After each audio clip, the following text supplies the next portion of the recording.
কি করছো মা? শুভ দুপুর বন্ধুরা, সবাই কেমন আছো? আশা করি সবাই ভালো আছো, ভালো থেকো। আজকের তো বুধবার, মাছ টাছি রান্না করেছি। তো কি কি রান্না করেছি তোমাদের সঙ্গে একটু শেয়ার করে নিচ্ছি। কি কি এই করেছো দেখো। দেখাও। এই যে গরম গরম ভাত একদম।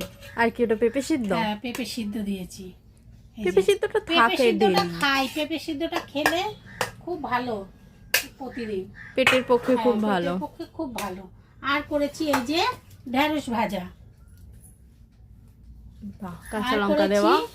এই যে এঁচড়, এঁচড় চিংড়ি মাছ দিয়ে এঁচড় করেছি।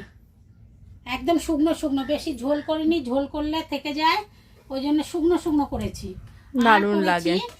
এই যে কাতলা মাছের কালিয়া।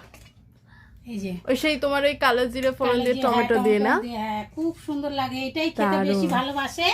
এই যে কাতলা মাছের কালিয়া করেছি। আর করেছি দারুণ। এই যে আর কি করেছো? মাছের ডিমের টক। এটা একটু মাছের অন্যরকমই ডিমের টক রেসিপি। করেছি আম দিয়ে। এই যে আম দিয়ে মাছের ডিমের টক করেছি। এটা হেভি হেভি টেস্ট টেস্ট হয়। হ্যাঁ, ভাতের ওর বাবা খেতে খাওয়ার খুব পর ভালোবাসে, আমার শাশুড়ি খেতে ভালোবাসে, ওই জন্য করেছি। মাছের লাস্ট ডিমের- পাতে এটা দারুণ লাগে হ্যাঁ, খেতে। লাস্ট পাতে দারুণ লাগে। এটাই হলো আজকের মেনু। অনেক কিছু হয়েছে আজকে। হ্যাঁ, অনেক কিছুই হয়েছে, আর খুব ভালো হয়েছে রান্না বান্না। সবাই একটুখানি লাইক কমেন্ট শেয়ার করে জানাবে আমার রান্না বান্না কেমন হলো। তোমরা যদি একটুখানি লাইক করো, ফলো করো, আমার খুব ভালো লাগে।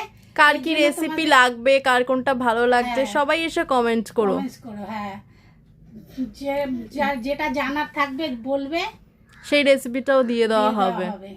সবাই ভালো থেকো। শুভ দুপুর।